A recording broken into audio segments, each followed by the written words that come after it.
Mr. Andrew. How you doing, Chris Keller? Is it Keeler? Keller? How's it pronounced? Kaler like Taylor. Kaler like Taylor. All right, I'll make sure I remember that. Great to see you. I see you have your Skype camera on. You don't need it, but if you want to have it on because that's tradition for you, then by all means keep it We'll, on. uh, we'll shut it off when we get started. That way you can get my energy and Oh, see by all see who. means. Okay, I regret to inform you that somehow, some way, I don't think it's a crisis or anything, but whoever it was who recommended you for my show, I somehow lost that email that he sent me with all the information and all. But that's all right because I see you have your own website, chriskehler.net, which I can use as a guide throughout the course of this interview. So it's not really a problem or anything. I don't think there's really anything you would have written on there that's probably not on the website anyway.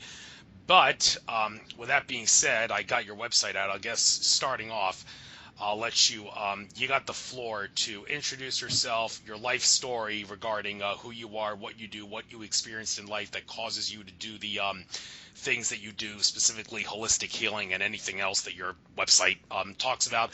Give out your contact info as well and anything else. So, and probably if there's anything that your website doesn't have that would have been included in that email, whoever that guy was who sent that. By the way, if you know who that guy was, I don't remember either because I don't know how the email got lost. But Yeah, that's his name is Hayden. Hayden, okay, yeah. So maybe if he wrote something in that message that you might know off the top of your head that's on your website, by all means, take this opportunity to get that out. So you got the floor, your life story, and your contact info. Right now? Yeah, we're starting. Okay. Okay. Well, basically, I got into this work. It's been about 11 or so years ago, and it's been an interesting ride. It all started when my first wife passed away. She was 5, 6 years into a disease, a very rough disease called scleroderma, which basically turns your body into stone. It takes a lot of calcium and builds it up within the glands, the organs, and in your skeletal system.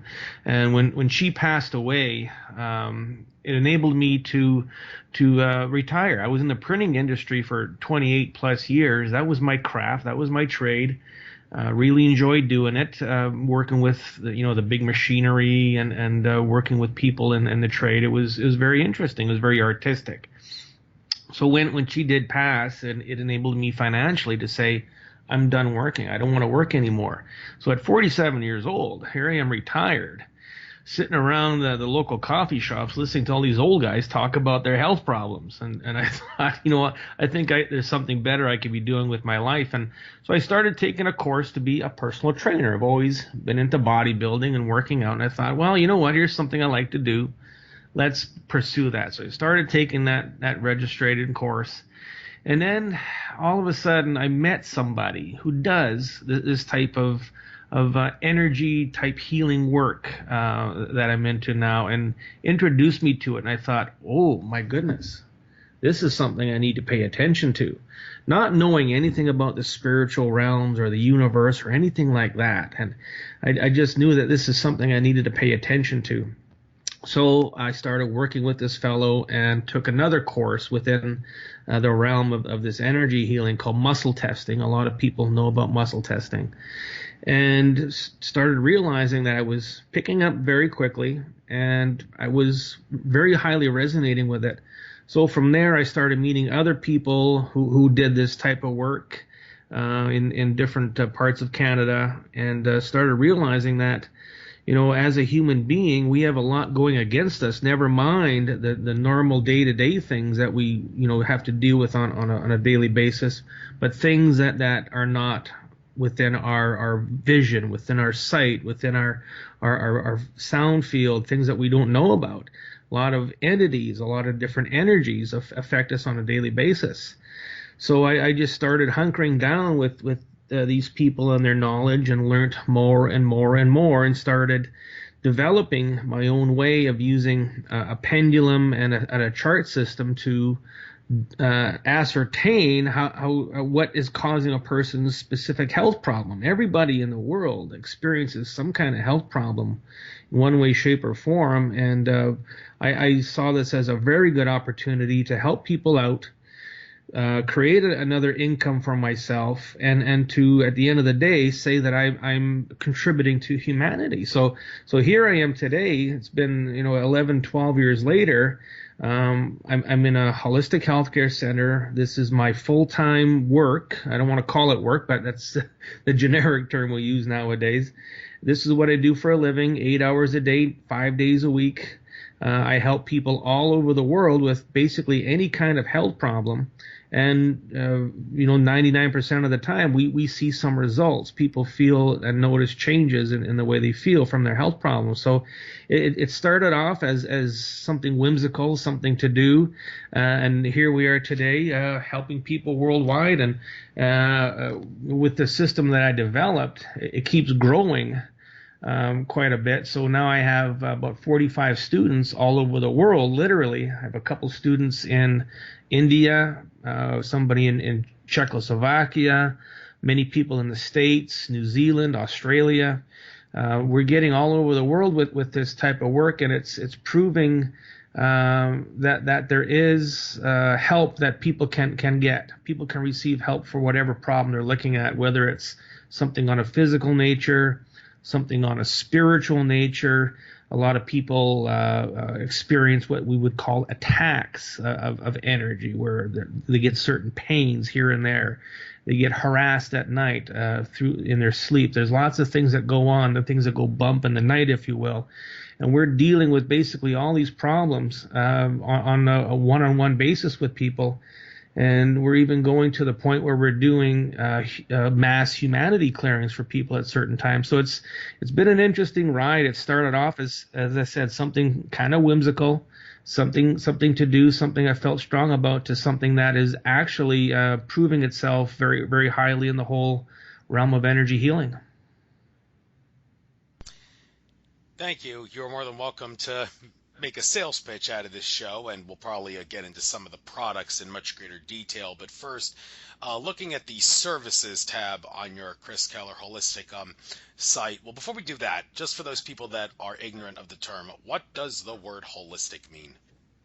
I mean, you can look at that word definition many ways, shapes, or forms. Holistic means it's something that's whole, that encompasses mind, body, spirit. It's holistic. It encompasses the whole of what you are. Fair enough. And distance healing. It says I offer form distance healing that really works. The energy from my tools works over the same over the phone and Skype as it does if you were in my office, over at my clients, or from other cities and other countries. Well, of course, space and time are illusions, so in that sense, distance healing should not be a problem. That's for starters, that's how it works, but that's not really explaining what the ins and outs of what you specifically have to do during a distance healing session. So why don't you tell us how you go about a distance healing session, and if it does vary because of the individual, well, what are the specific things that would be different for different individuals if such variations do exist? Well, as you said, time and space is just an illusion. It doesn't really exist. It does in our little monkey minds. So when you look at the concept of energy exists from here to the edge of the universe, if that even exists, and it can be addressed as if it's sitting right here in front of you. So if you're in Shreveport, Louisiana, and you're doing a session with me over the phone, it's the exact same as you sitting here next to me in my office. So the entanglement is a 0 point. So that way, if I was to run some energy on you right now, no matter where you are in the world or in the universe for that matter, you would feel that energy almost immediately, because it travels at the speed of energy, which is immediate. So I came to realize that a client doesn't have to be in my office. Whereas I'm in Winnipeg, Manitoba, Canada, which is, a relatively small city compared to bigger cities. And the clientele isn't all that fantastic here. Not a lot of people are really into this type of work, but you go other places in the world, and especially in the United States, California, Florida, There's a lot of people who are really researching this type of work. Lots of people in Europe, the United Kingdom, and Australia are huge for this. So whenever I work with those people, either on Skype or the telephone, it's as if they're sitting in my office. So distance healing is very manageable. The success rate is just as good as you being in my office. So for that matter, it's the world, the entire planet is my clientele potentially. Whereas anybody who experiences a healing, it's going to be pretty much immediate. If we hit the nail right on the head, there's no reason why somebody should not feel some kind of relief almost immediately.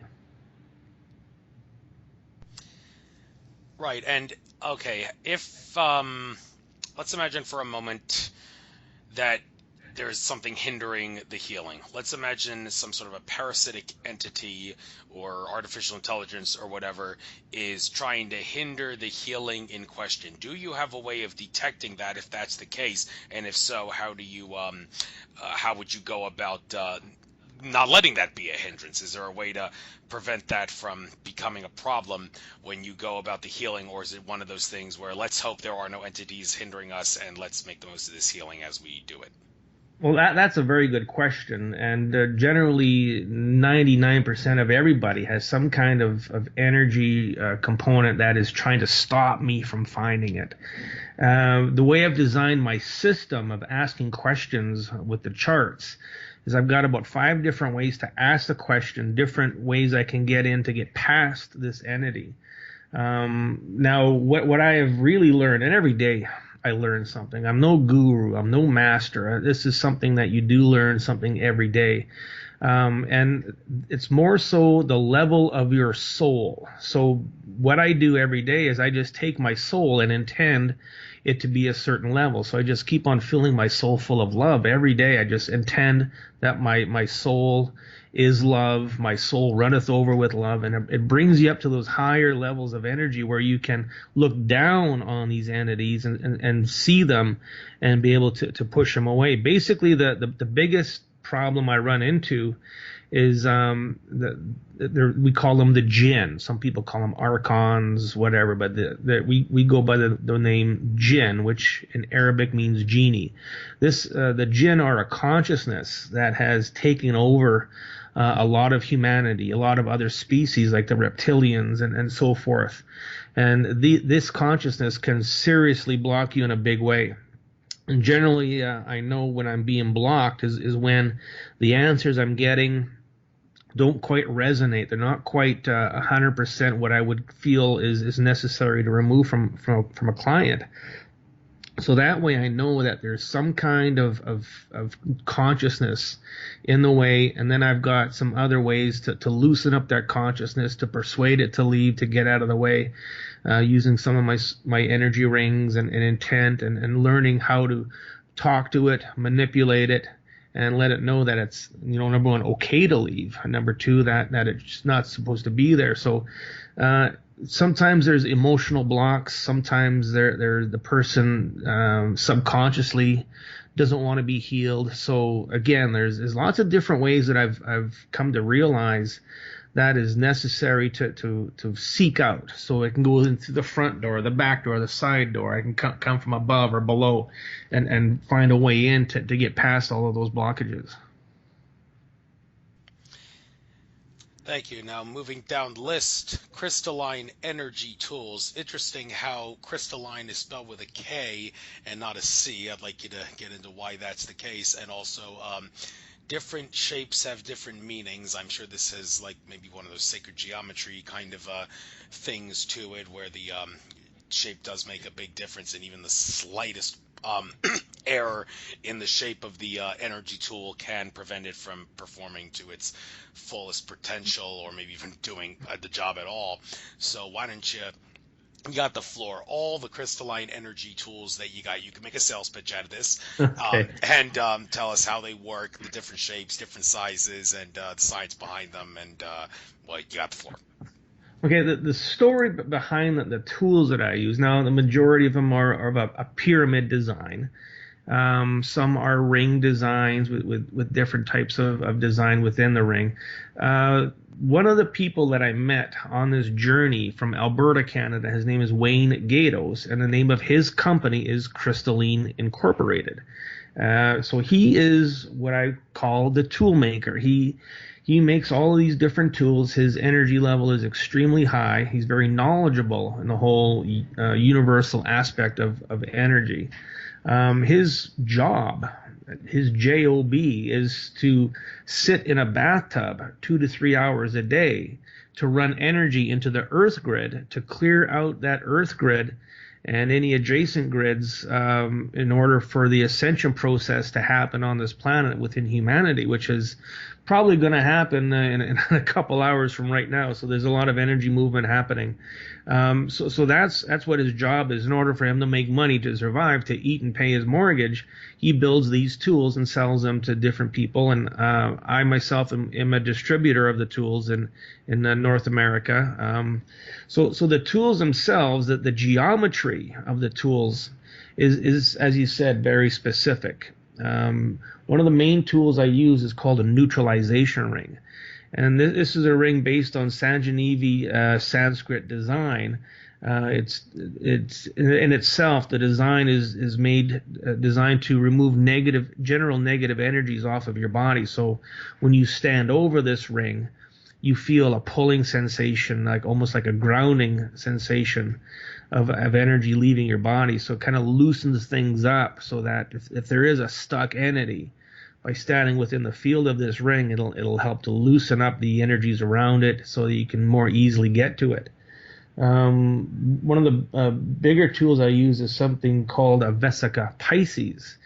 The Vesica Pisces is a form of a pyramid, in an opposed pyramid at the base. And this tool is designed to facilitate with the divine feminine energies that are around us, that is leading us into the ascension process. So we're leaving from a masculine energy into a divine feminine, which is could be considered, let's say, Aquarius, the age of Aquarius sort of thing. So the tools have their specific times to be used and to use for different things. Now, the other tools that we carry, there's one called a beamer, which is much like a crystal wand, if you will.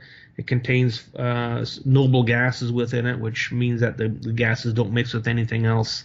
When you use that tool with intent, it'll work in specific ways on your body and on your food. Anything you want to use it on, you can add energy to whatever you want to with this wand.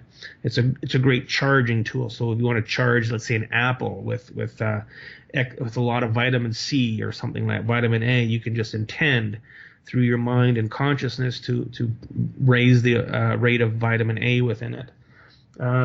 So those are the basic tools. They're all based on basically a pyramid design. We carry a triple pyramid with a sun ring within it. Now the sun ring is the same as a neutralization ring, except it's reversed. There are points that stick out of it, and if you go onto my website, you can see what I mean. And the sun ring is designed as a broadcaster of energy. So if you, let's say, put yourself in the sun ring, you stood within it, and then you put, let's say, a tablet of vitamin C within that sun ring, your body would start to absorb the broadcast of that vitamin C into your energy fields. So it's a great way to add certain supplements to your body energetically.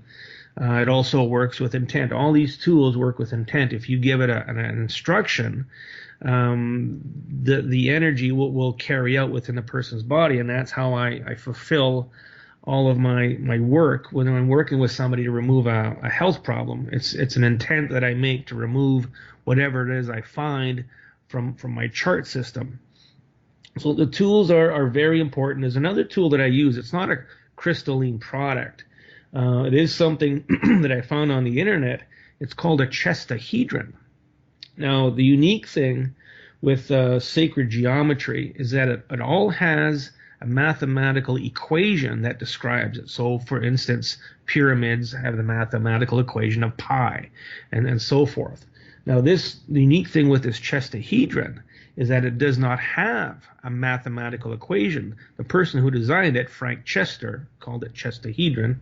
When he designed it, he took it to a mathematician friend of his who knows a lot about geometry and all of its aspects. And he looked at it and said, there is no math that describes this geometry. So what that does now is it gives me another tool in my arsenal that if I run across an entity, let's say the jinn, for instance, they have no defense against it because they don't know about it. They don't know the geometry of it. So it works very, very well to work against entities that don't expect you to pull this out of your arsenal. So the nice thing with the sacred geometry is when you use it, it takes the brunt of the energy fields that come out of the person. So, for instance, many people, when they are doing energy healing, if you're just using your hands, you may absorb that energy, and after a certain amount of time, you yourself might start to take on those energies that are making a person ill.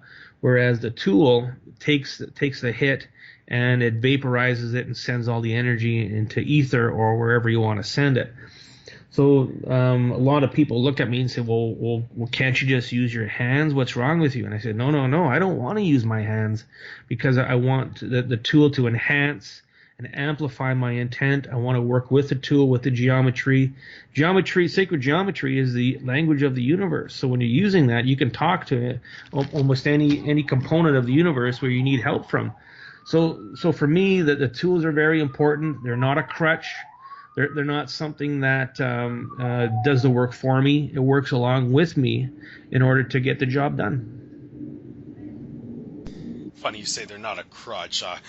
In my interview with Stuart Swerdlow, that was an interview to remember, he kept making the assertion, because you're infinite consciousness, you wouldn't need to buy any of this garbage because you could just heal yourself on your own. And on a similar note, some might assert, and well, I hate to ask you this, but it is a fair question nonetheless.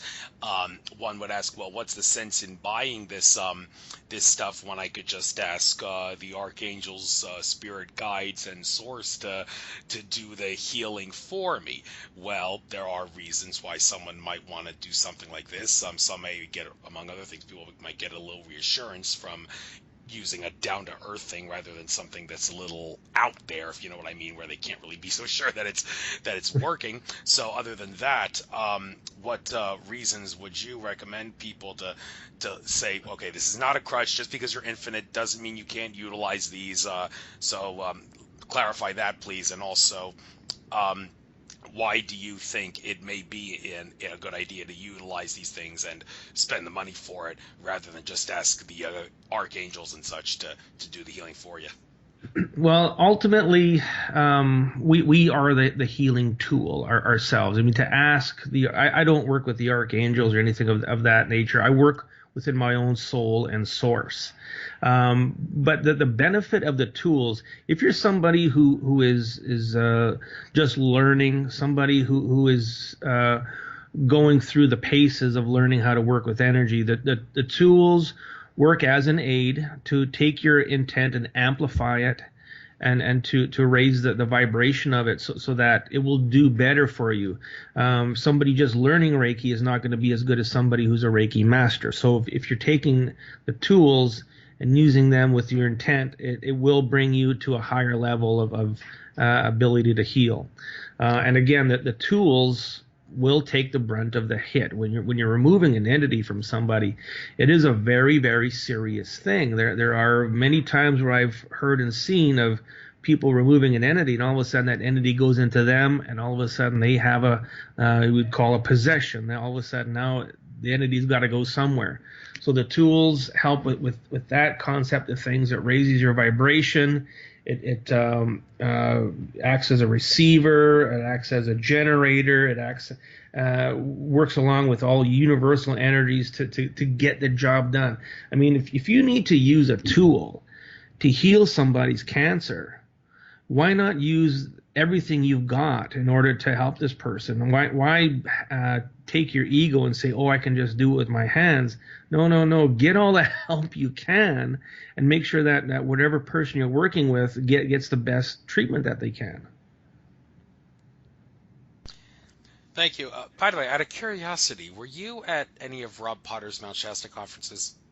No, I haven't left Winnipeg in a long time. I was in Jamaica in October, but that's about it. I really Okay. don't go to any conferences. Okay, because some of these things that I see on the products page were things that people were utilizing at Rob Potter's conference, like the 7-inch single pyramid that were made of silver, copper, gold, platinum, and they were putting them on their heads, like wearing it around their head. It was supposed to help, all the things that a pyramid can do for you. So, well, I'd like to get into that for a moment. Why don't you, in my interview with Rob Potter, he talked all about pyramid power. But why is it that some of these pyramids, what powers do they have? And also, I got into how they're made of different materials like copper, gold, silver, and platinum. One is some more expensive than the others, and yeah, the more expensive brands are naturally the ones that are probably gonna give you more bang for the buck in terms of healing and clearing and all that. So, enlighten us on the science of a pyramid and how these and why the material that these like pyramid things that people would wear like on their heads and such makes a difference. Well, the pyramids that we use, they're constructed of copper, which is very conductive of electricity. Okay, so they're then coated with rhodium, and then they're coated with gold. Okay, they're all electroplating process, and the electroplating of the minerals itself adds to the whole concept of the geometry. So it's going to heighten the energy of it. It's going to bring it to another level. Some of the neutralization rings I have, some are plated in gold, some are plated in platinum. Platinum is about the strongest mineral that you can use to plate something with. It is a little higher than gold. It's got a bit different energy. It's more of a masculine energy, let's say, whereas the gold is a bit more of a feminine. So depending on the person and the treatment you're doing, you may want to use one over the other. Now the pyramids that we use. Now let's get into pyramids a little bit. The pyramids of Giza, those are the most famous, and there's pyramids all over the world. China, Bosnia is another big one. A lot of discoveries are being made there about pyramids. If you look at the geometry of the pyramid, it is in pi. Okay, but the slope of the pyramid is I think it's 6.82 or something like that. What we do is we change the slope of our pyramid just slightly to about 7.1. Now, the pyramids of Egypt are designed to lock humanity into the third dimension consciousness. So it's not gonna enable us to rise in consciousness. It's gonna keep us back from getting into those higher levels of energy. And that's what we're here for, is to ascend. And the ascension process, as I said, is happening very quickly right now. A lot of people are feeling changes of energy in their body as we speak. So we've changed the pyramid just a little bit so it doesn't lock us in.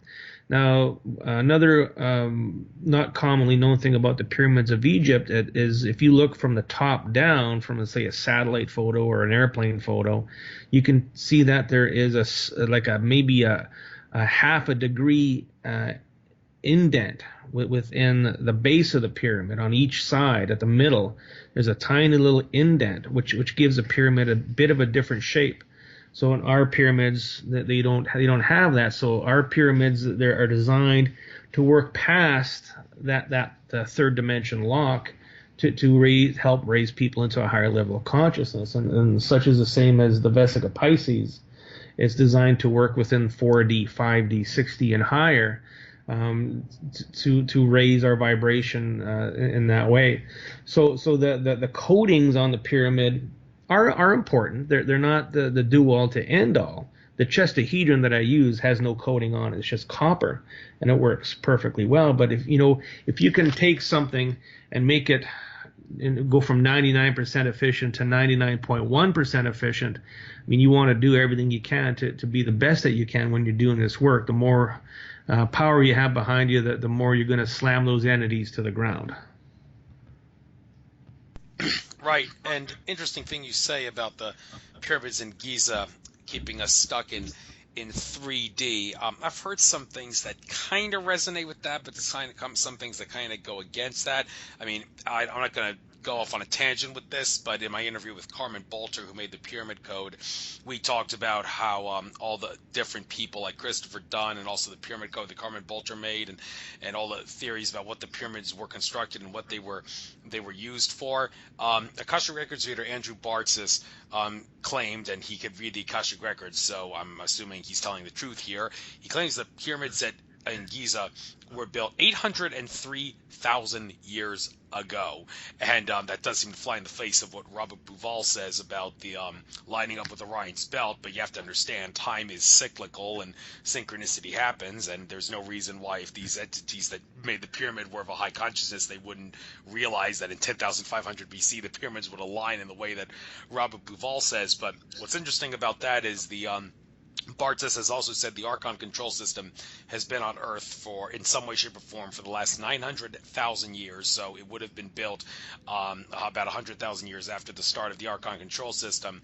Also, George Kavaslis, in my interview with him, he talked about how he remembers in one of his past life being part of the group of people that came from Orion to build the pyramids on Earth. The pyramids were designed to lay out in the construction of Orion, with all due respect to Lisa Renee and Andrew Collins. Lisa Renee says the pyramids represents the stars of Sirius. Andrew Collins says they actually represent the stars of Cygnus. Well, if George Kavaslis is right, then those people are mistaken, because Kavaslis says, I remember my past life, I was part of the group that came to build the pyramids. It was done to anchor the male energy of Orion to the Earth. And when I hear anchor male energy, I think, well, you realize Mother Earth is divine feminine, Mother Earth. So naturally, they would, if they wanted to suppress the consciousness, they would try to increase the masculine energy.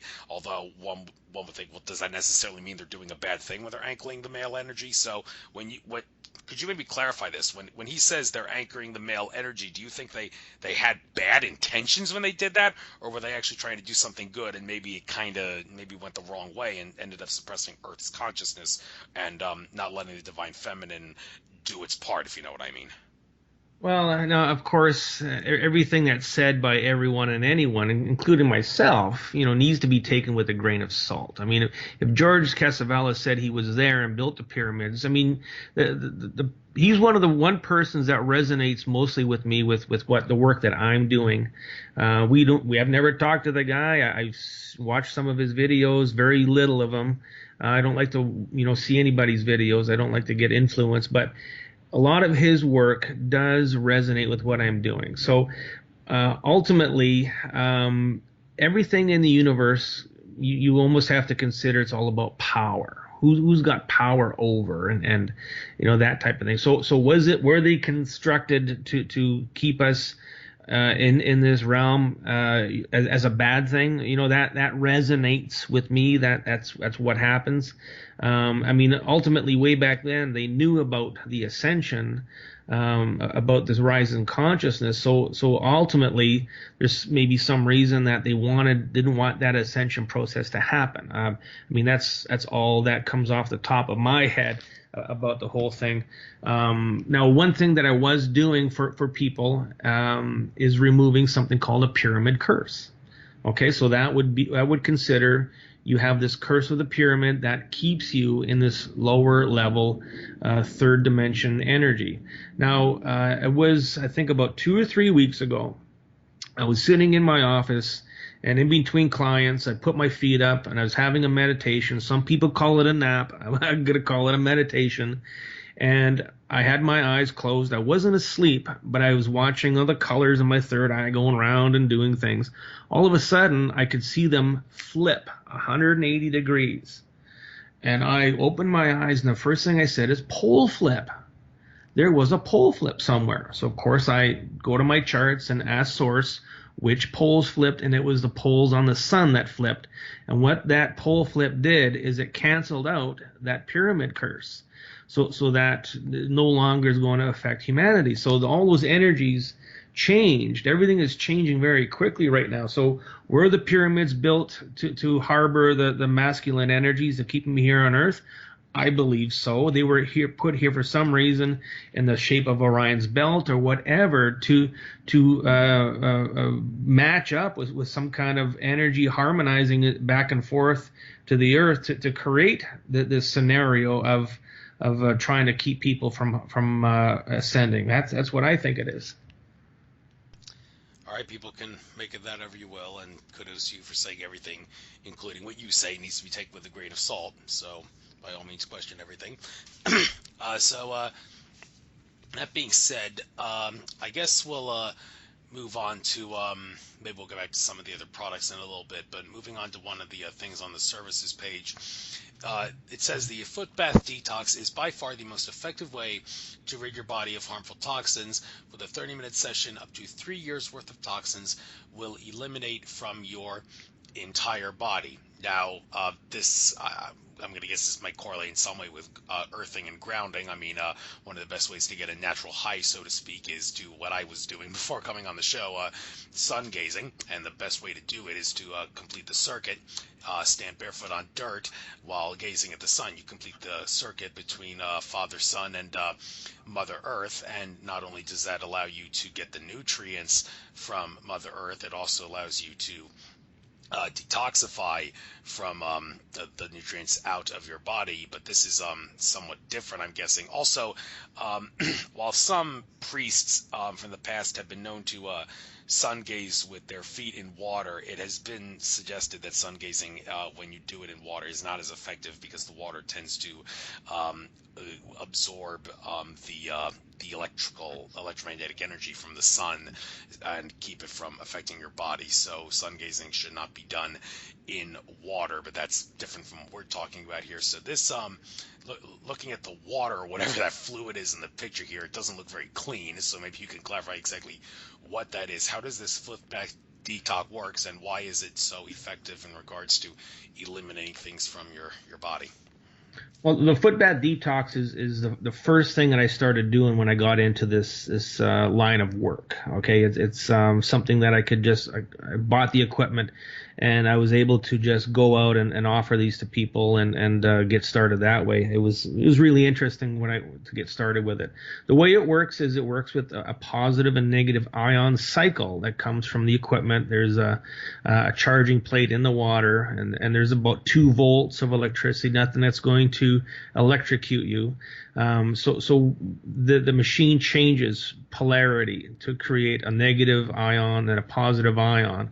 And what it does is it almost magnetically, let's say, causes the toxins in your cells in your body to release from the cells, and then through the lymphatic system they will get pumped out into your body.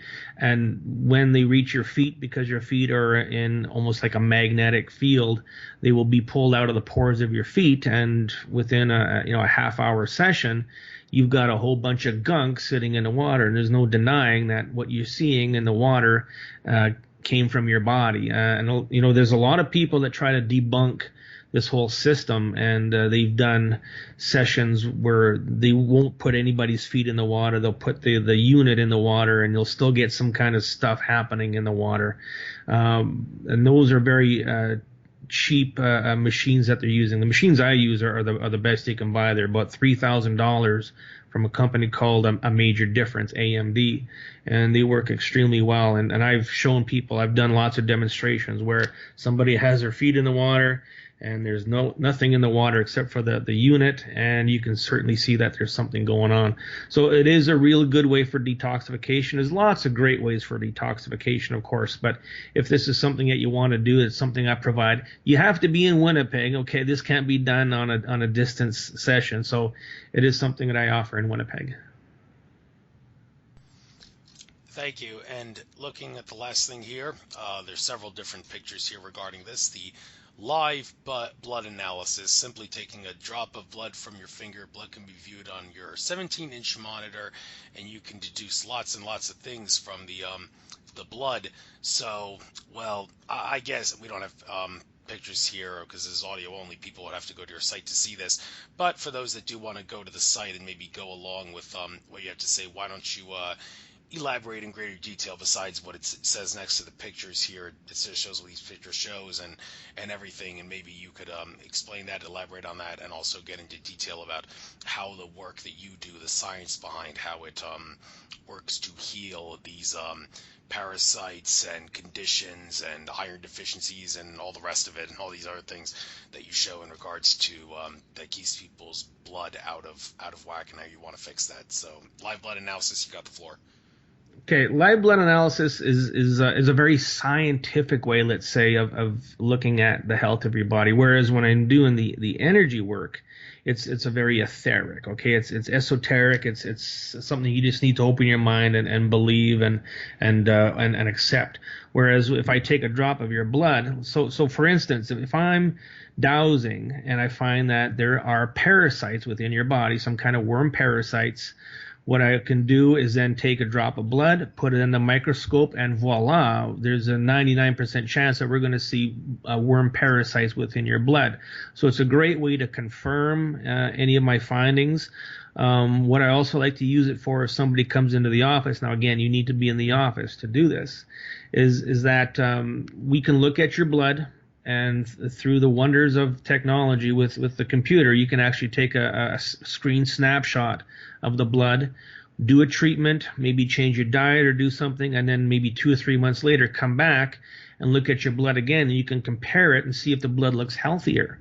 So it is a tangible way. It's your blood. You can tell that there are differences within the background of the blood, the plasma within the blood cells themselves. You can see if they look healthy, if they're sticking together. So you know that something we've done or something you've done has changed the health of your blood.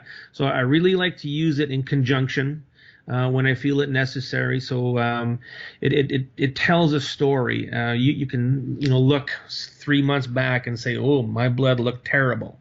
It was sticky. It was full of squeamy things swimming around. You can see different parasites and bacterias. And then you do some sessions with me, or you change your diet or do something else, and you can see if it's working. So it's a great way to compare the two systems, and it does confirm things so that in your own mind, your body will know, hey, something's working. So you know that whatever you're doing is helping. Awesome. And now I think since we've covered everything on the services page, we'll go back to the products and talk about some of these things in greater detail, some of the things you haven't touched on earlier. I guess we'll go one by one here. The Vesica Pisces pyramid. First of all, the Vesica Pisces, what is that for those that are ignorant of that? And the pyramid being shaped in the way that it is, how does it work? What does it do? You got the floor. Okay, the Vesica Pisces, as I said before, it works within the divine feminine of the energy components in the universe. If you look at it, it kind of looks like a football. If you look inside it, you can see that there's two pyramids that are joined together at the base to create almost like an opposing pyramid. And then there are different wires that go around it to form the football shape. If you go on the internet and you Google the word Vesica Pisces, you're going to see possibly pictures of a woman's vagina. You're going to see things that look in a geometry form like what I just described. So it all has to do with the feminine of energy. So it helps to open the doors into the higher dimensions. It helps to disconnect from the 3D, from the pyramid curse, let's say. So it helps you get past all that. So that works extremely well, working with basically any kind of issue, any kind of problem that you need to get rid of.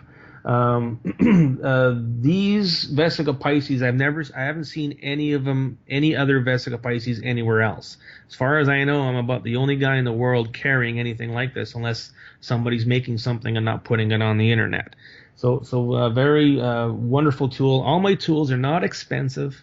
They're not thousands and thousands of dollars like some people charge for certain things. I like to keep it to a point where everybody is financially available to buy them. Some tools are more for practitioners. The larger rings, I sell a small set of rings, neutralization and sun rings that you and I could use on a daily basis. Thank you. And let's kill two birds with one stone here. Compare and contrast the Handicraft Orgone Protection Pendant and the Herkimer Diamond Orgone Pendulum. Forgive me if my pronunciation wasn't very right there, but the latter is more expensive than the former, so one would have to think the latter has more energy involved with it. And well, a pendulum is different from a pen, and the pendulum you would kind of have to wave back and forth. That's what a pendulum does, I would think. So what exactly do they're both orgone, but they work in different ways. So why don't you compare and Yeah. contrast them? The pendulum has a Herkimer diamond within it, and the unique thing about a Herkimer diamond is it's 90% water, but it's still solid. It's got a lot of energy component within it. So this is the pendulum that I use specifically myself. Um, Now I have an orgone maker, my own orgone maker. His name is Ty.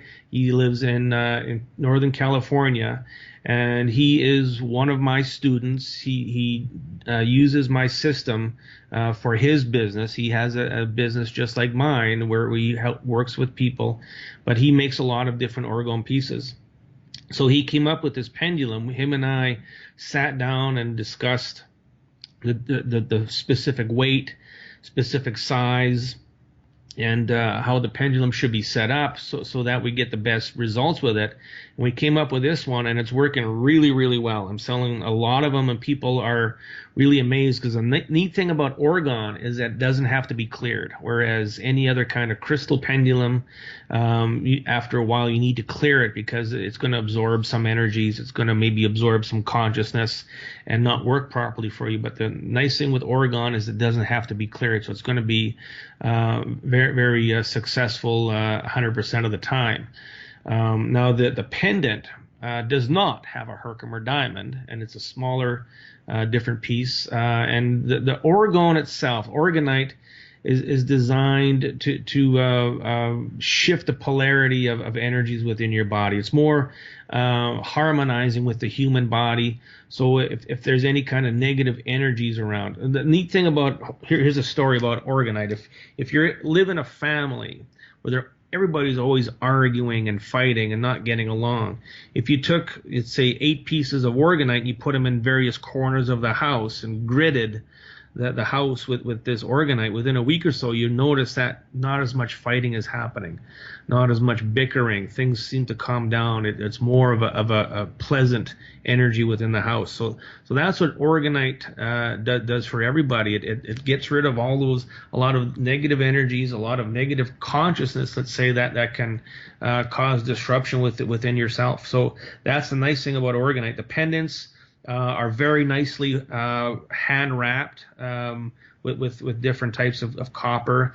They look very, very fashionable, and they're very beautiful, and they're not expensive. And again, it's a product that Ty and I sat down along with his partner Nora, and we came up with the right type of design and the functionality within it.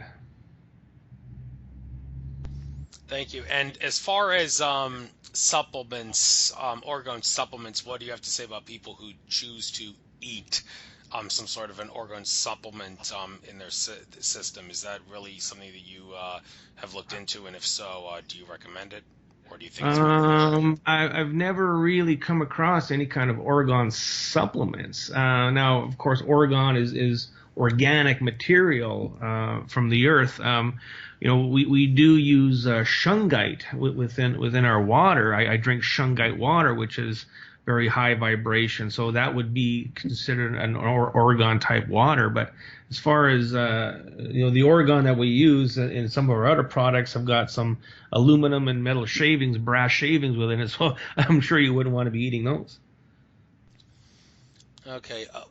Getting back, I forgot what you said. You said there was sort of a wand-like thing which can be used to infuse things with nutrients and energy. Which thing was that you were talking about? It's called the beamer. Oh, that's Okay. the Bieber thing. Okay, Yeah. that was the next thing. You already covered that, so I don't think we really need to get into that again. But the one thing you didn't answer, I mentioned earlier. Why is it that you spell crystalline with a K and not a C? Yeah, that's something we'd have to ask the owner. He came up with the name Crystalline. I think it's maybe a play on words. I'm not exactly sure why spells it with a K. All right, not really important anyway. But the Ankh.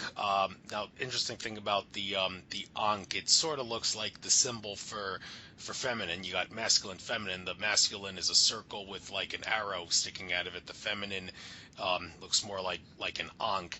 And the Egyptians, they were very very big on um, the the feminine energy. It seemed like the female was very very prominent in ancient Egypt. They really wanted to show that the divine feminine needs to be respected, and maybe the Ankh was a way of doing that. Jason Martell kind of has a weird theory about this. I don't know, maybe he's a little bit too obsessed with the work of Zecharia Sitchin and all that, but he said maybe the Ankh, because it sounds like Anunnaki, it has some connection there, but I don't know about that. Maybe it could be because what's his name? Akhenaten, the one of the most controversial of all Egyptian pharaohs. His name sort of also has the Ankh in it, and also Tutankhamun. He was alleged to be, some think was this. It's not provable, but there is evidence suggesting he was a son of Akhenaten. And George Kavasilis asserts Akhenaten was an Anunnaki who was actually trying to do good for ancient Egypt, and the bad guys in his time were actually the priestly caste who were trying to shut him up. And Carmen Bolter does not agree with that. She said in my interview with her that she kind of stepped out of the room and walked away when George said that, because nothing good is said about Akhenaten. Well, is it possible the reason nothing good is said about him is because the priestly caste is the bad guys and they were trying to shut him up and paint him in a bad light? Well, okay, I'm digressing a little bit here, but I'm trying to connect some dots here between what the Ankh is, how it connects with the feminine, Akhenaten, the Anunnaki, if there are connections there. So, well, I've babbled long enough. Why don't you tell us the science behind how the crystalline Ankh works and all this other stuff I've said? Do you have any comments on any of it? Absolutely. Now the Ankh. I mean, we can go forever and split hairs about what is the meaning of it compared to all the pharaohs and blah blah blah. I mean, that's a conversation that can go forever. What we like to use the Ankh for, what it works really good for, is gridding a room. So if you put one in each corner of the room, maybe with a small piece of organite, it helps to grid the room. Some people use it as a backing plate. So if you're, let's say, pointing a pyramid at somebody's heart, if you put the Ankh on their back adjacent from the pyramid, it works as a great grounding plate to help hold the energy so it can do its work. And then when you're finished, you pull it all away, and then the energy can then leave. So it works as a good grounding plate. You can put your right foot on it while you're doing energy work with somebody to help ground a little bit if needed be. A lot of people use it for different things. Now, all of these tools, they don't come with instructions, because ultimately there is none. Ultimately, it's whatever your intuition and consciousness says to do with them. So some people will point the base of the pyramid at somebody and do some work. Some people will point the point of the pyramid at somebody. It all depends on how you want to use that tool, because again, all it's doing is taking your intent and your will, amplifying it and putting it to work. So the Ankh, I mean, there's some general things you can do with it, but ultimately whatever you feel you want to do with it, that's what you can do with it. All right, fair enough response there. Also, interesting thing about the Egyptians, if you look in the hieroglyphs, there's a prominent pose that seems very dominant there in a lot of the hieroglyphs, where the Egyptians, they're not really walking when they do this. They're actually standing like that in a pose. They have the left leg half a step in front of the right leg. And when I use Egyptian healing rods often, I sometimes walk with them on a nature trail, or sometimes I stand facing the sun, as the instructions that came with them go. They say hold the rods down by your side. hold them the right way with the right side up, the side that had the hieroglyph sticker on. Might not have the stickers anymore, but the side that would have the sticker, hold it that way, and the right hand hold the copper one, the zinc one in the left hand, and there's different varieties of them. I got the ones that are run-of-the-mill, $400, so that'll get you from point A to point B, but there's cheap ones, and then there's like $700 ones, which allegedly take you to higher levels of consciousness, and well, I don't know if they all have the same instructions, but the ones that I got, the $400 ones, they say hold them by your side, and smile while facing the sun, squeeze the rods for 15 seconds, and then after 15 seconds, loosen the grip, hold them for 9 to 18 minutes, and then and we'll just hold that pose, and you're supposed to stand with your left leg half a step in front of the right leg. That's the way they stood in the Egyptian hieroglyphs. So do you have any idea what is the significance behind standing in that specific pose, why the Egyptians thought it was such a prominent, important pose that it was worthy of putting in the hieroglyphs all everywhere? Well, the one thing that comes to mind with the left foot, now the left side of the body is the feminine body, the right side of the body is the masculine body. So the left foot forward puts attention to the feminine. As you said, that the Egyptians were very much into praising and honoring the feminine. So that's something I have heard that resonates highly with me. So that in its own little way is signifying that. As far as the other things go, I mean, it's all to do with geometry and intent and what does this mean, what does that mean, and of course we can again talk forever as to what it really is. But what I like to do is all of these different things that are set before us, all these different tools, different methods, different ideals, different concepts. Is now you talk with basically almost anybody, and everybody has an opinion. Now, it just is basically an opinion. It's philosophy. It's got a lot of bite to it, a lot of validity. But when I'm doing my work, Andrew, what I notice is that there's proof within my philosophy. So when I'm doing a healing on somebody, and I take some of these concepts and I put them into practice, and I do the energy clearing, and somebody all of a sudden their problem is gone, or they feel a lot better right away. You know that there's something to it. Let's take for instance the concept of the black goo. Harold Kautzvala, he came up with this concept, and it's a very interesting concept. It's got a lot of bite to it. But I use that within my chart system to see if it comes up for people, and it never really comes up for people. Now, that could mean one of two things. Either it doesn't have any validity, or we're not at the right time within our ascension to use it yet. So that is all of the concepts you're talking about. The Egyptians, the way they're holding things, different Egyptian shapes and geometries. I know that there's validity to it because of the results I get. So all of the different concepts. I mean, if you resonate with the way you stand with these rods, then that's the way you need to stand with those rods. Where somebody else might use them a little differently. I mean, basically, it's just a starting point where you can take that tool and use it differently. If you stood 1 degree off or 1 degree back or something of that nature, you might notice, hey, there's a shift in energy.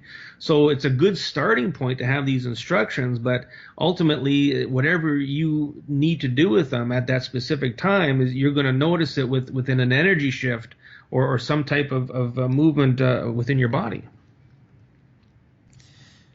Right, and also the way the stereotypical way that Egyptians were known for walking, which of course is popularized in that song by the Bangles, "Walk Like an Egyptian." Is there any metaphysical science behind how walking like that does actually, with one hand sliding it forward, the other hand upside down relative to that, and walking up the street in such a way? Is there really any way that walking like that does move the energy through your body in such a way that the Egyptians did in fact walk like that, and if they did, they knew what they were doing because it actually helped them metaphysically?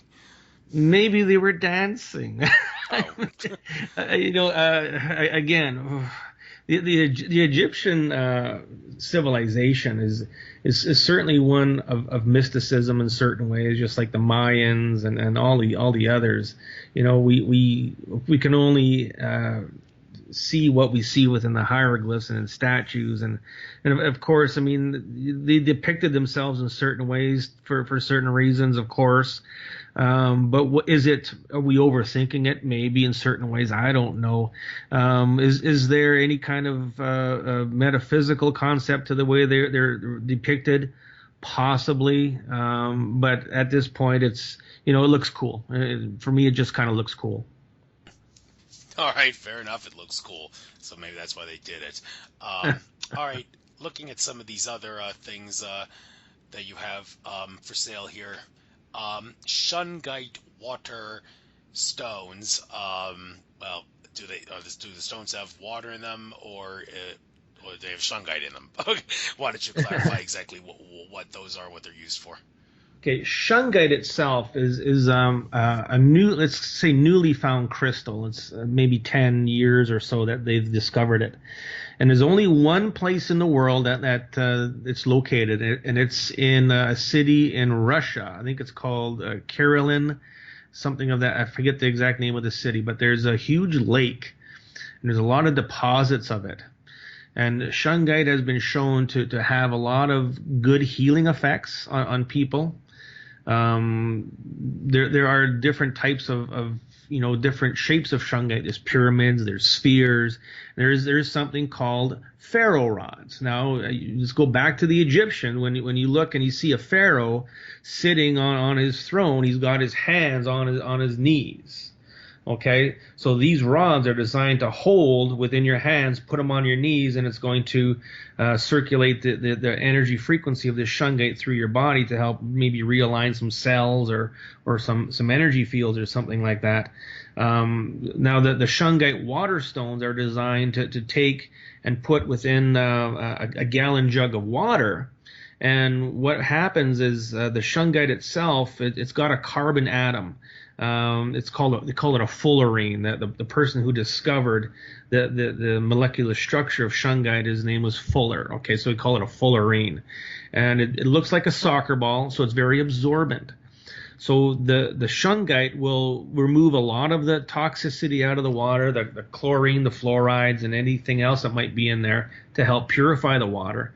And that usually happens within a 24-hour period. Now, if you let the water sit for 3 days, 72 hours, it now has a potential as a healing mechanism. So you can take that water because it does have consciousness, okay, because of the shungite.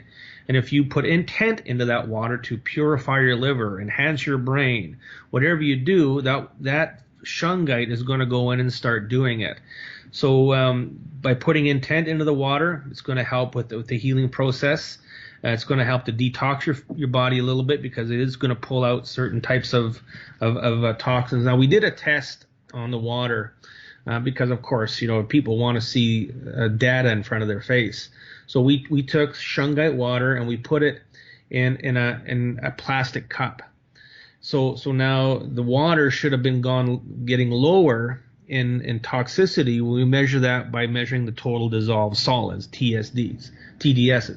So we found that holy mackerel, the TDS, the toxicity is going up. That's because the shungite was pulling the toxins out of the plastic cup. Okay, so on the instructions of the shungite, it'll say to use glass or ceramics, never a plastic, because it will pull toxicity out of the plastic. So that way we know by seeing a scientific experiment that it does do something. It does pull toxicity out of something. So many people like the shungite water to purify their already good water, to give life to distilled water. I like it because it's the best thing you can do for your water is add these crystals. So I have a big Nikan magnetic type of water container that I use already very well filtered high alkaline water, and add the shungite stones, so you get a very, very pure water. So that's what they're really good for. They're not expensive. They last a good 6 months or so, and it's just a simple way that you can enhance the healing capacity of your water. Everything is water. We are, what, 80, 90% water ourselves. So why not have the best water in your body? Right. I got my own shower filter that I use to purify my water. I was thinking about getting one for the kitchen, but I realized, hey, no sense in wasting the money. I'll just make sure I get all my water from the shower, because the filter does the job there. But I'm sure these shungite stones can certainly do some magic that a filter cannot do with just the purification. There's more than just magification of water than besides just purifying it and cleansing it. So, but moving on, liquid light monatomic Ormus gold water. Okay, this I'm assuming you don't drink this water. Well, if you did drink it, would it actually be a bad idea? Would it actually have a little magic on you? Because, you know, people, they've talked about how if you ingest monatomic stuff, you can transverse dimensions, among other things. I have to listen to my interview with David Kane about that, which I did way back in the day. He talks all about that.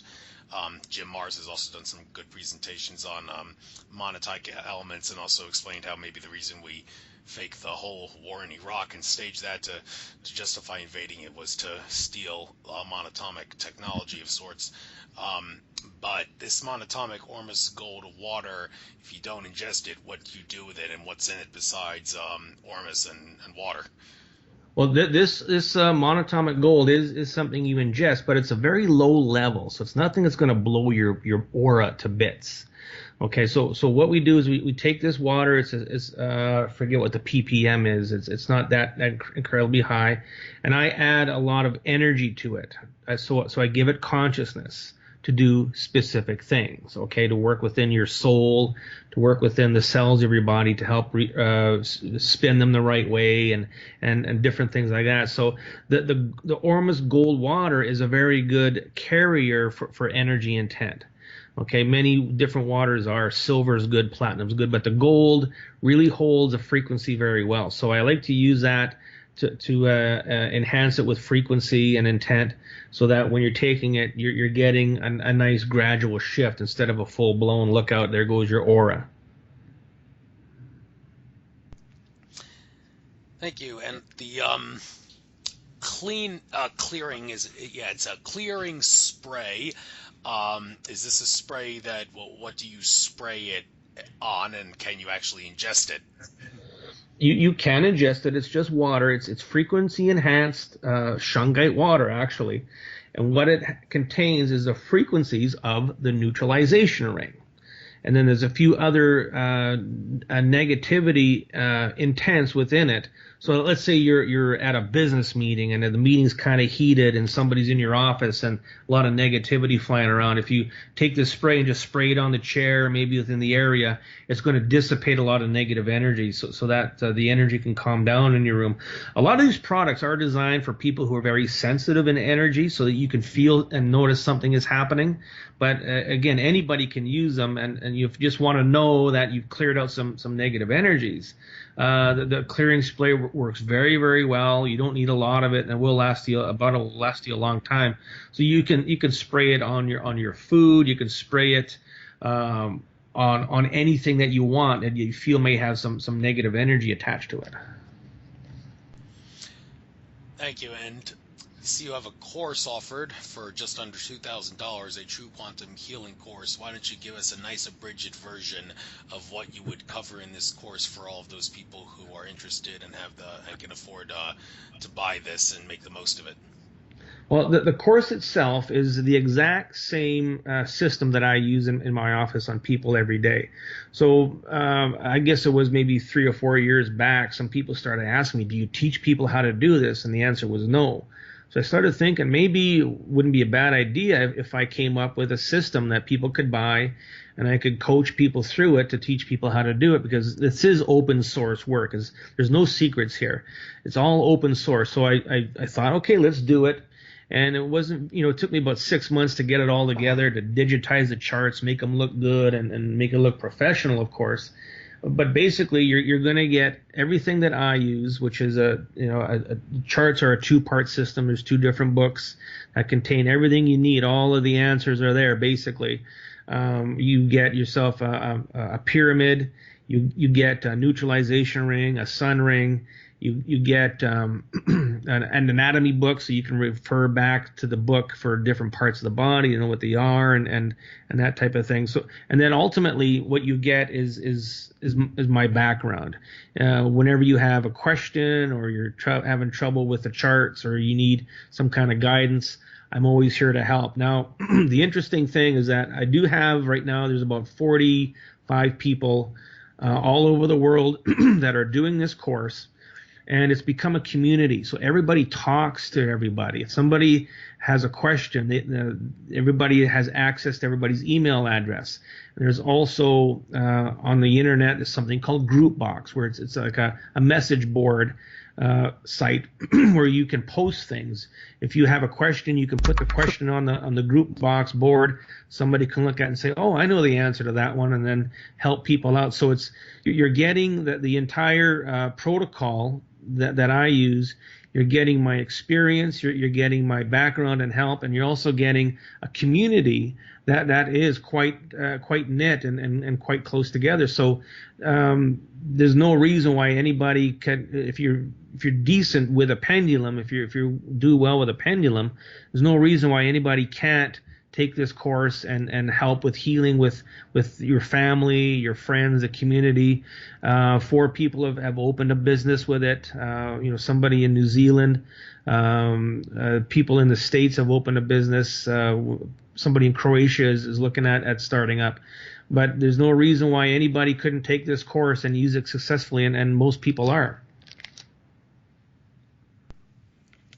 Well, I hope that inspires a few people to pay the just under $2,000 fee to get it, because I'm sure it's totally worth the money in many ways. You get and put everything together. It's certainly I would think maybe I don't know, I'm not going to do the math or anything right now, but it is for all intents and purposes a discount than relative to what it would be if you kind of like bought all the products separately at different times, or.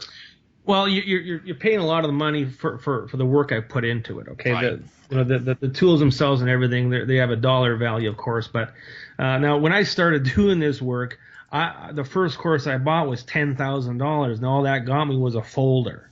Okay, and to listen to some guy talk about this and that all the time, it didn't get me anything. It did get me started, but that was $10,000. If you look around on the internet, now I did the research on how much to charge for this, because I wasn't just going to make up a number in my head. So I looked around and saw different courses, $10, $15, $20,000, and I thought, okay, well, let's put this at a real dollar value, and I just gave it $2,000, and if you can't afford it, save up for it. Take a year and save up for it. It's something that you can certainly turn into a business and turn a profit. I mean, if you do the math and look at my schedule and how much I charge for a session, you can easily calculate what it's worth on a yearly basis.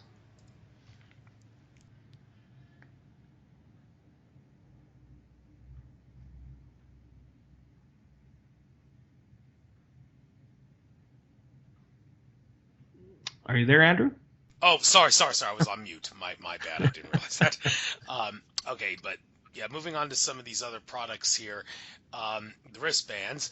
Now, pretty straightforward what you do with this. Unlike some other products where they don't really come with instructions, you use them as you want. This one, it's a wristband. You wear it on your wrist. But do you necessarily have to wear it on your wrist? Are there other uses you can think of for it? And also, aside from the band part, what is the like the pendant circular thing in the band comprised of? And for that matter, does the material in the band make a big difference in regards to how well the pendant like material that's the prominent part of the wristband can work? Well, the wristband itself, now if you look at it, it says balance band. And you're thinking, hey, wait a minute, I've seen these things before. They're negative ions, and people buy them and wear them, and it's supposed to enhance whatever. The balance band itself, if you go onto Alibaba, I'm going to give you all my secrets, no secrets here. You go into Alibaba and you can find a gazillion companies that make and sell these things. And they charge them with a certain amount of negative ions, and they sell them. Now, I buy these things in bulk, okay? But what I really like them for is they hold a frequency. So the wristband phenomenon, what I did is I enhanced on it, and I take these wristbands. Now, one, I make a wristband for sleep. So if you have trouble sleeping at night, you wear one of these maybe an hour before you go to bed, and all those annoying anxieties start to go away. Your body will recalibrate a little bit so that it'll allow you to sleep. I get a lot of good results with the sleep band. That's why I market it. So ultimately, the wristband is just a medium for the frequencies that I'm putting into it. So it's something you can use on a daily basis. You've got it all the time. You keep on wearing it day after day after day, every night, and it's going to help you. The female hormone balancing wristband works extremely well. My wife loves it, and so do I, for that matter. So every time that at her monthly cycle's coming around, she wears it, and any kind of mood swings are a lot less. Any kind of disruption within her system is a lot less. They work very, very well, and I can make a wristband for anything. But what I did is I took some specific ones that I knew that people would feel a use for, ones that I have tested with different groups of people and found that there was good results. I don't want to sell anything to anybody. I want to make sure that it's going to work. So all of the wristbands that I have on the site, the one for stress, one for fatigue, is one for a brain enhancement, let's say, they all have a varying degree of success within most people. So the wristband, the hologram within it, when you look at the hologram, a hologram is like a multi-dimension within it, let's say. So it'll hold the frequencies at a deeper frequency rate, so that they're not going to be dissolved right away. Much like a homeopathic remedy, if you put the homeopathic remedy on the ground, it grounds out, and then the energy has gone off it. These ones are pre-grounded. The negative ions within it are grounding, and then so the energies I put in it are going to stay there for a long, long time. Thank you very much. Here's something that's advertised for free on your site, the Pendulum Dowsing Beginner Training. I see dowsing. When people think of dowsing, they usually think of the like the L-shaped rods of sorts, where like you hold the thing in your hand, and the rod that's in the container is supposed to like move in one direction if you walk under like a ley line or like an underwater creek or something. And well, that's one form of dowsing, but I'm guessing this is something completely different. This is pendulum dowsing. So for those that may be interested in doing this, you got nothing to lose and everything to gain because it's free of charge. How does this work, and compare and contrast it with the dowsing I was talking about, please? Well, the dowsing you're talking about is with divining rods, and of course that's a way for people use. Everything is dowsing. Muscle testing is dowsing. Divining rods is dowsing. There's many different ways to dowse. So pendulum dowsing is just another terminology when you use a pendulum instead of rods, let's say. So what this is designed to do is, if you're interested in buying the course, what you can do is print off these free charts. There's, I think, 5 different charts that you can print off. Get yourself a pendulum, and then there's a video that you can watch that's linked to that part of the website. You can watch the video, and I explain how to use the pendulum, how to ask questions, how to use the charts. So that way, if you are interested in the course, you can take it for a test drive to see if it's actually going to work with you. So you know that, okay, I'm going to go and borrow some money. I'm going to get this money somehow and buy this course, and boy, I sure hope it works. Now you can take it for a test drive and take these charts and use them in any way you want. Now, of course, there's a blank chart in there, so if you want to download 1 million copies, feel free and do that and create your own charts if you want. It's all open source. There's no money for it, and it does give you a look into your consciousness to see if the possibilities are there for you to be a successful dowser.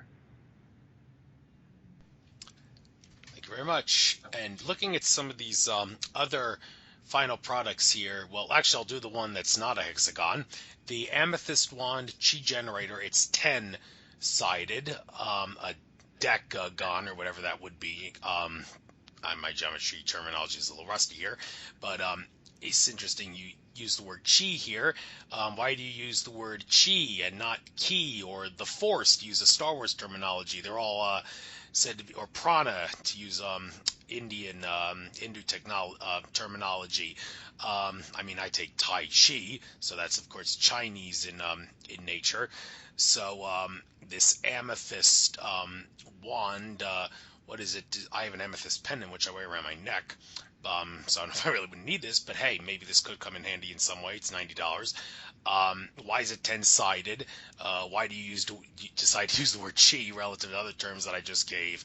And what's the science behind how this wand works? Well, the all the Oregon products, the Chi Energy Wand, the discs and everything, they're all products from my designer Ty, who designs the pendulum, the pendant, and these are all designs that he has. So these are just things that I'm marketing on my website to offer to people. Now, all of the different designs, there's hexagons, there's the wand, 10-sided, there's a charging plate. They're all basically going to be, for the most part, do the same thing. Some things, because of the geometry, are going to do things a little differently. It's like fine tuning the radio station to get the right sound out of it. So everything that you see on the website, as far as the Oregon goes, is going to be what resonates with you. If you're trying to pick which one, you look at each one and which one are you drawn to. So they all got different components of crystals and of Oregon products within them. So they're going to fine tune at different levels, at different frequencies. So the wand, the chi wand, the word chi meaning energy, the Chinese use that. That's just a word we use. Prana, chi, all the same thing. We're just using the word chi because his company is called Energy Wellness. So he uses the word chi. So the wand can be used as a tool to point at something, to charge something. Okay, so you put your intent through that wand, and you can charge your food, you can charge whatever. Whereas, let's say that the chi generator plate is something that you would put, let's say, a plate of food on top of it, or you would sleep under it, or something like that, because it's flat. So there is some different purposes to all these devices. Now the hexagon plates and the chi charging plate, they are two-sided, which means when you turn them upside down, it works as a neutralization. So it'll clear an area so much, and then you turn it over, then it's going to project energy. So it works very much like the sun and neutralization ring that I have in a different way. All right, so well, you just mentioned those in passing, but I think it makes sense to talk about all of these in greater detail. The brass hexagon chi generator. Does the octagon chi generator? Oh, it's not. They're not all hexagons. One's an octagon here. My bad. And the garnet Cairo phrase bismuth hexagon chi cone, and the elite shungite raw amber hexagon cone. They're all priced about the same. The brass hexagon chi generator disc, with the exception they're only 45, but the rest range from 60 to 70. So the ones that are hexagon, 3 are hexagons, 1 is an octagon. The octagon and one of the hexagon ones, the 45 one, have a spiral-like shape on them. Well, actually, the spiral's a little different. Yeah, they're the same shape. They open at 2 ends, going into the like a circular shape in the middle, and then they spiral out 2 different endpoints. So why don't you kill 4 birds with 1 stone here? Tell us what all of these different things are, what they each do, and what's the significance behind them being hexagons, or in the case of the $70 one, an octagon. Well, again, the geometry of each product can be specific in certain ways, but ultimately it's a design that could be appeasing to you. So you may pick one over the other. Will an octagon do something different than a hexagon? Possibly, maybe, kind of, sorta, but again, it's what's going to be appeasing to you. The unique thing about his products is, as you said, the spiral, and what this is, it creates a left-handed vortex of energy. So a lot of many different people create orgonite and do a very nice job, some better than others, by creating a resin compound and adding all of these different earth components, these organic components to the resin to create a pyramid or a sphere or whatever. But with Ty's products, the clarity is very high. The resin is not murky. He handles it very well, but he creates this vortex. It's a red wire, if you will, and it's got a certain spin to it to create a certain vortex to vortex out or vortex in certain types of energies.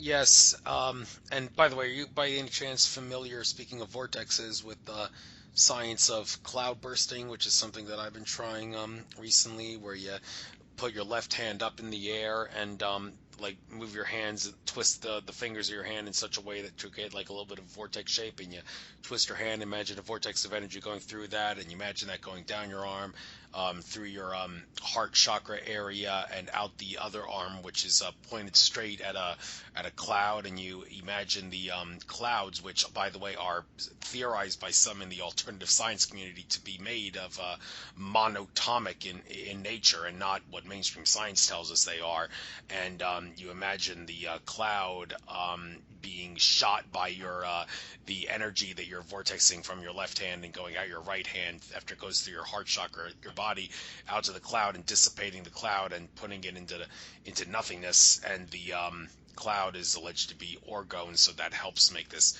possible. Are you familiar with that? And also, do you subscribe to the idea that clouds are actually monatomic in nature? Well, cloud busting, lots of people do it for fun, okay, maybe as a parlor trick to see, oh, look what I can do. But what I like to do with it, when I go camping, okay, I take my family. I'm remarried, and my wife and I have had started a family. We have a couple of kids. We go camping, and in our campground, there's a pool. So I'll sit around the pool, and it'll be cloudy, a crappy day.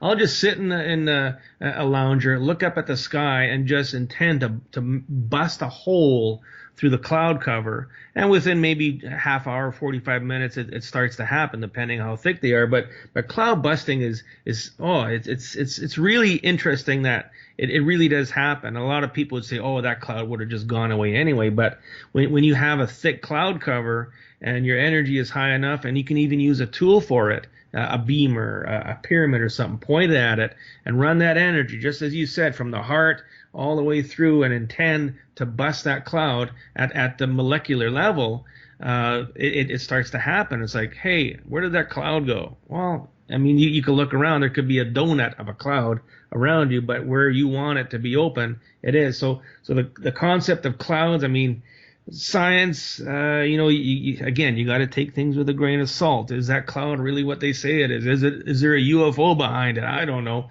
But ultimately, the cloud busting scenario is something that is proven. Me and friends would sit around the pool, and I'd say, see that cloud?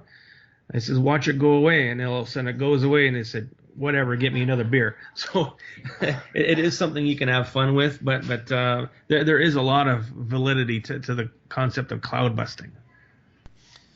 I've had a lot of fun with it myself, and also, do you think clouds are monatomic in nature?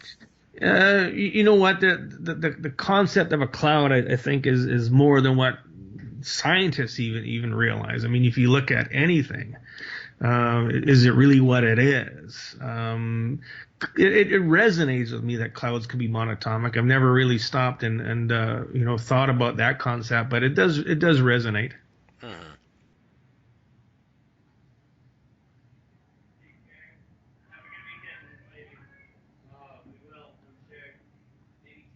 Are you muted?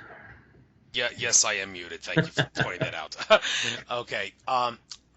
Also, I take Aikido. I'm a second Q brown belt. I'd like to be first Q, but I can't really find a way to get to practice more than one time a week, and you got to get to practice one time a week if you want to expect to be first Q and above. So hopefully I can find a way to cram that into my schedules to finally be able to do that, to move up. So, but one thing about Aikido with the master sensei who developed the kind of aikido that we practice in the at the dojo that I go to. He decided to take the concept of ki, what the Japanese call, what the Chinese call chi, the force, whatever you want to call it. He out of the Aikido Kokikai basic principles, there's like 4 basic principles, and one of the he used to have the principle of ki up there, but he decided to take ki out of it because he thought it was becoming a little too much of a distraction. And some people would say, well, that was like probably the worst thing he could have done, because he's basically saying, I don't believe in the Force. And well, anybody who really knows how George Lucas knows the name of the two knows that he intended for the Star Wars movies to be truth under the guise of fiction. There really is such a thing as the Force in real life. It's called ki, and the sensei, many would assert, he was probably making a big mistake when he took ki out of the basic principles, because well, you can draw your own conclusions about that, but I do think it was a little bit of a mistake, because he's refusing to acknowledge that there is a force in real life that people in Aikido can utilize, like a Jedi Master, to make the most of their Aikido techniques and all that. So I guess this is a fair question. The best way I can phrase this for you: do you agree or disagree with what my master sensei would have done in regards to taking ki out of the basic principles list, because he thought people would have obsessed about it too much? Well, if you put it into the concept of what I'm doing by making the intent for something to happen, what level do you think it's happening at? It could be happening at that key level, okay? So the force, chi, key, whatever you want to call it, there's something happening, causing something, a change to be made at the etheric level within a person to cause a change in the physical. So is it that key? Is it the force? Is it the George Lucas scenario? I mean, that there's definitely something happening. Is it good Jin compared to bad Jin? Is there something that we're going to learn very soon? That look at Bruce Lee. That guy could do anything he wanted to, right? Yeah, he was a human.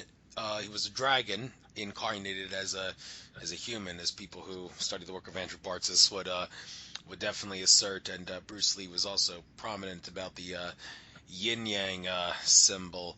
Do you by any chance agree or disagree with the concept of the yin yang symbol being obsessing about it may be a bad idea, because when it comes down to it, yin yang is sort of a duality concept, and if you obsess about something that's duality based, you will keep yourself trapped in a matrix of domination and control. That's what people like Lily or Lane Kosalova have said, but others would assert that's kind of a ridiculous way of looking at it. That's basically turning something that is naturally good into a malevolent nature, in the same way the Nazis turned the Vedic swastika into a swastika of their own by reversing the direction of it in such a way to make it a bad symbol. So yin yang, is it good or bad to obsess about it? Do you agree or disagree? What's your Well, what I look at within the yin yang is that it's a polarity, north and south polarity. Okay, so polarity is duality. Everything is polarity. So we are living in a world of duality, good and bad in different ways, right and wrong, yes and no, up and down. Everything has a polarity. There's polarizing things that go on within the world. People agree with it. People disagree with it. Look at the Donald Trump thing. That's a polarizing event. So there's a pole to everything. There's a yin and a yang to everything. There's a good and a bad. So is it something we need to live with?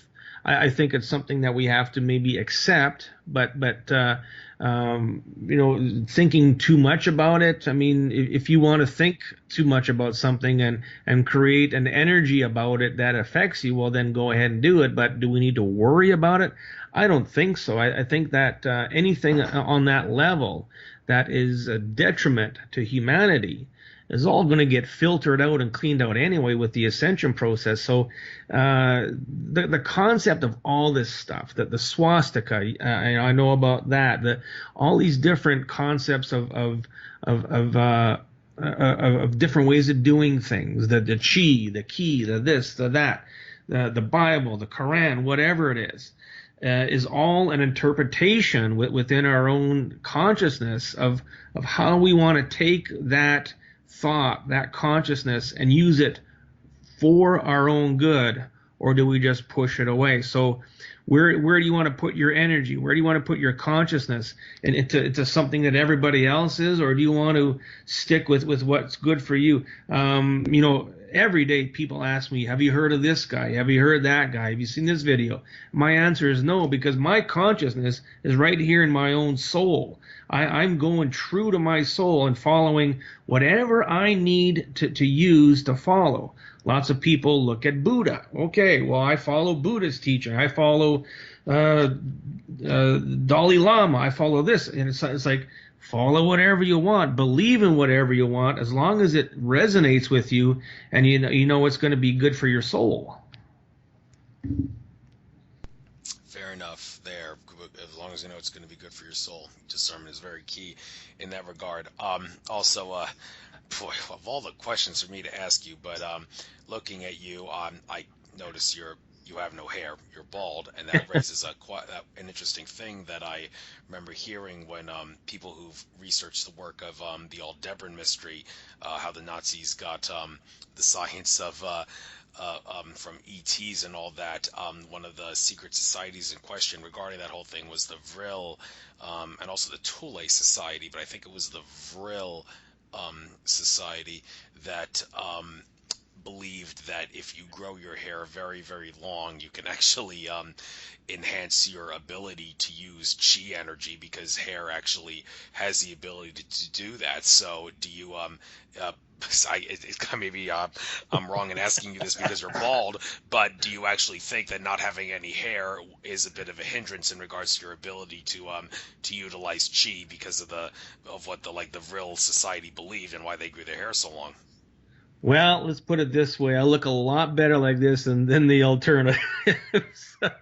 I shave it off for a reason. It ain't very pretty if I let it grow. A lot of male pattern baldness runs in the family, and this is just, it looks a lot better. My wife loves it, which is very important to me. So we just leave it at that. As far as hair goes, I mean, there's a story of Samson and Delilah. Delilah cut Samson's hair, and there went all his strength. Okay, so yeah, possibly there is some kind of validity to different concepts of the hair and why it's long, why it's short. Jesus's hair apparently was long, so I don't know if that had anything to do with it. You can believe anything you want, of course, right? So if a certain society is saying this and this and this, and you subscribe to that society, then that is what you're going to believe in. As far as hair length to me goes, it doesn't make any difference. Okay, so well, that being said, are you of the opinion that when it comes to like crystals and orgone, does size matter or does it not matter? I mean, one would think that if you believe energy flows where attention goes, then a consequence to that would be that the bigger the crystal, the more energy, the more attention, the more power it has. But other people would say, well, just like space and time are illusions, you can also think of size as being an illusion, and size wouldn't matter. So a lot like also what Yoda told Luke Skywalker, and when he was saying the moving a rock is no different than moving a ship out of the bog. It's only different in your mind. And when Luke saw Yoda do that, he said, I don't believe it. And Yoda said, well, yeah, that's why you fail. So when it comes to size, you say, well, it doesn't matter how long the hair is. Well, when it comes to crystals and orgone and that, does size matter or does it not matter? Well, if you go into a crystal shop that has a lot of different crystals, if you walk by a huge amethyst compared to a smaller geode amethyst, you're gonna, if you're sensitive, you're gonna feel differences in the energy. Okay, so does size matter? Well, of course, in certain ways it just might. Now, of course, with a crystal, it's not going to do much until you give it some intent. It needs a reason to be. So now, if I use my neutralization ring, And I put it between your feet and I just leave it there. It's going to do its job. You're going to feel the energy move. Now, I can also just tell you to stand with your feet shoulder width, and I can say the words neutralization ring true. All of a sudden, there's the energy of a neutralization ring there, and you're going to feel the same thing. So, again, everything is intent. If you want that crystal to be 5 gazillion times bigger, just intend it to be. Okay, so Luke Skywalker's problem of believing. If you believe you can make that crystal be 5,000 times bigger, you can do it. It's the power of our mind and intent is unbelievable, and we're starting to get to that point in ascension where we're realizing how powerful it really is, how what we can do with it. The power of positive thinking, all that stuff is definitely going to be enhanced as we start to realize what we can do with our mind and intent and our will. So if you want to will that crystal to be the size of an elephant, all you got to do is say the words. That's what I do on a daily basis. All I do is say the words, what I want it to be, and I get the results that we need. Right. I got a good question. Maybe we might as well end on this note. We've covered a lot, and but in regards to, you mentioned ascension, what ascension is all about, what it's not about. A lot of controversy around that. George Kavaslis has said people have blown it into an ascension deception, and that's very prominent right now in the year 2017. I'm going to pick on him again. Ray Kusalandich, prominent ET contactee. I'm sure he's a genuine ET contactee, but he's kind of been suckered, I think, into believing some false light narrative that maybe his ETs of a different consciousness are subscribing to, and they don't realize that this is not how it works in our reality, where he basically said everything that Andromeda Council contactee Tolek said would happen in January 2014 but didn't happen. That's going to happen in 2017. And Ray Kusalandich, he's basically disappeared off the face of the earth. He's not responding to anything on Facebook.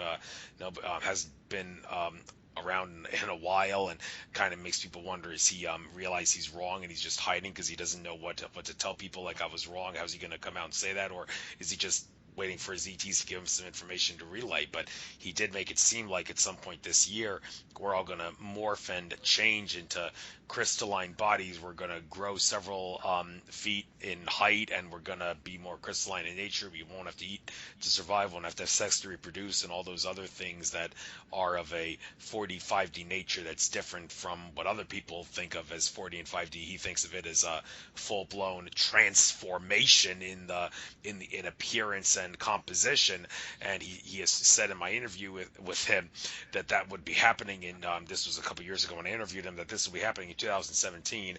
And I'm thinking, okay, so when January 1st 2018 comes around, and we're still in the same, like, carbon-based bodies that we are, and there isn't much difference in terms of appearance, should we all be hassling the living hell out of Ray Kusalanich and saying, okay, you better explain to us what's wrong here, and until you give an answer, then we have every right to hassle and harass the hell out of you? Because a lot of people hassled Tolek when he was mistaken about January 2014, and he came out and explained the reasons behind why what he said would happen did not happen, and people can believe whatever they will, but hey, he was willing to come out. He knew he had to, because a lot of people were going to give him grief if he didn't. So I hope, Ray Kusalanich, if you're listening, you're going to do the same thing when January 2018 comes around, and if things aren't any different. But I'm digressing. My question for you, basically, what do you see ascension as? And also on that note, what some people see have a different taste on what our world would look like when we ascend. I mean, some people can imagine, like, crystals and pendants and gemstones everywhere, and we're going to be utilizing things like the things that you sell on your site to a much greater extent. But other people would say, no, we wouldn't have to use those things as much, because when we ascend, we're going to realize we're all infinite, so there really isn't going to be a need to have crystals and gemstones all over the place, because we'll be able to utilize their powers within ourselves. So no sense in having those things. Well, I don't know. It's kind of an agree to disagree kind of thing. But what do you see as ascension as? And do you think that the things like you sell and other crystals and gemstones, they'll be more prominent in our reality after we go through quote unquote ascension, whatever it may be? Well, what I see as ascension, of course, everybody's got their opinion and they're welcome to it. And a lot of people talk a big talk about it, the crystalline body, the this, the that. What I see it as, what I see on a daily basis within my work, and again, here's proof in the pudding with what I'm doing, is I'm finding a lot more answers to questions. So my focus is always to work on a health problem. So if I'm working on somebody, let's say with a very stubborn health problem, somebody with ALS, cerebral palsy, dementia, whatever, all these big health problems that really have no rhyme or reason why people have them. A lot of people will say, oh, it's an excess heavy metal, it's a deficiency, blah blah blah. But at the beginning of it, there's always some kind of energy problem. So what I get on a weekly basis is more and more information and knowledge as to what is really going on in the universe that's affecting us through quantum entanglement. So one of the biggest things that I find is that we are in a parallel. Okay, there's 7 different Earths in a parallel. We are parallel number 2, and parallel number 6 is a lot of bad things happening. Where we have a twin, let's say on parallel 6, we're connected through quantum entanglement because it's the same basic energy. So if there's something bad going on there, if you hit yourself in the head with a hammer on parallel 6, you get a headache in parallel 2. Okay, so what I'm finding is that a lot of these things that are affecting us in parallel 2 are going to start disconnecting. We're going to start losing them. So parallel 6 is on its way out. I've been clearing that out of people on a daily basis, getting great results. Another thing that's going to happen is we're going to be left alone. So if you look at the concept of reptilian entities and the greys and the jinn and all this AI and all this other stuff that affects us on an energy etheric level, we're going to start to be left alone. Our minds are not going to become our own. We're not going to be fed all of this mind garbage, MK Ultra, blah, blah, blah, chemtrails. All that stuff is going to leave us alone. For the awakened people, we're going to know that, okay, things are changing. Things are calmer. I have my own thoughts now. This doesn't cause me anxiety. I can deal with things a lot easier. My focus is a lot clearer. So a lot of that is going to happen. So basically, it's more of being left alone, to realize your own potential, to realize that you have the willpower, the mind power, the intent through love to do whatever you need to do to enhance your life. Now, the key here is love. The whole concept of ascension is a reconnecting with true love. That's not kissy, kissy, huggy, huggy. Love is the energy, the highest energy of the universe that nothing else will want to be around. So anything of a dark nature won't want to be around this. It's a very powerful energy. So what I'm seeing, we're going to be left alone. We're going to be able to conceive our own thoughts, make our own decisions without being swayed left or right or being confused. It's going to be a very peaceful time. Okay, is there still going to be wars and stuff like that? The answer is yes, but maybe at a much lower level. Okay, all of the crap that we're seeing on a daily basis is going to start to get lower and lower and lower. We're going to start to realize that, hey, that certain realities are going to come to light. Maybe disclosure about aliens finally comes out, and disclosure has happened. You look on the internet, it's everywhere, and many intelligent people are talking about it. And they're I've even seen a lot of new pictures coming out that there's no doubt that what's going on. So the realization of certain things is going to come about. Knowledge about certain things is coming about, and again, I get daily knowledge about how the reptilian DNA within us is affecting us, and how the jinn are creating different thoughts within our minds. So all of that is going to go away. Okay, it's going to be an ascension of peace, an ascension of love into these higher vibrations that is going to leave us feeling a lot more calmer. Well, that's the way you want to look at it, and fair enough. That's the way you decide to put it. I respect that, and regardless of whether there is or is not an ascension deception, people can make of it whatever they will. But To be honest with you, I think maybe all of those people who are jumping on the Crystalline Tools bandwagon and all that, I think you may be making a bit of a mistake. Andrew Bartz, costume contributor, he did say 2017 is the year hope dies. What he meant by that is all those people who believed since the 2012 Mayan calendar ended up until now think we're going to be saved by ETs and all that, and No, everything's that going to ain't happening. That ain't happening. yeah, that's not No. happening. So, and we're No. going to realize that this year. So, watch out, folks. Just use your discernment, but don't jump on crazy bandwagons. I still have a lot of respect for Crystalline. Don't get me wrong. I think he's a genuine ET contactee. Some people have clarified. Some other ET contactees say, yeah, his contacts are real. They've met them too, but he's kind of been suckered, I think, by a false light. So, don't jump on that bandwagon, I think. But I'm digressing. I think we covered a lot of things. I'm glad you had the opportunity to make a sales pitch out of this show. I do hope people will be inspired to buy more of your products. I'll make sure I upload this to YouTube within the next couple of days, and I'll make sure I spread it on social media and such. It was a pleasure having you on. Kudos to that guy who recommended you. I don't know how I lost that email. Maybe artificial intelligence sabotaged it because I don't remember deleting it, but it didn't matter because I had your website and all that.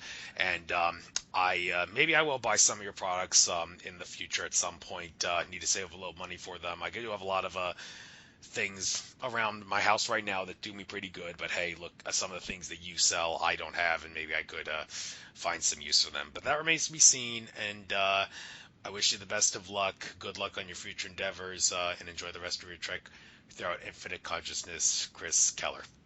Andrew, thank you so much. You're welcome. Bye-bye.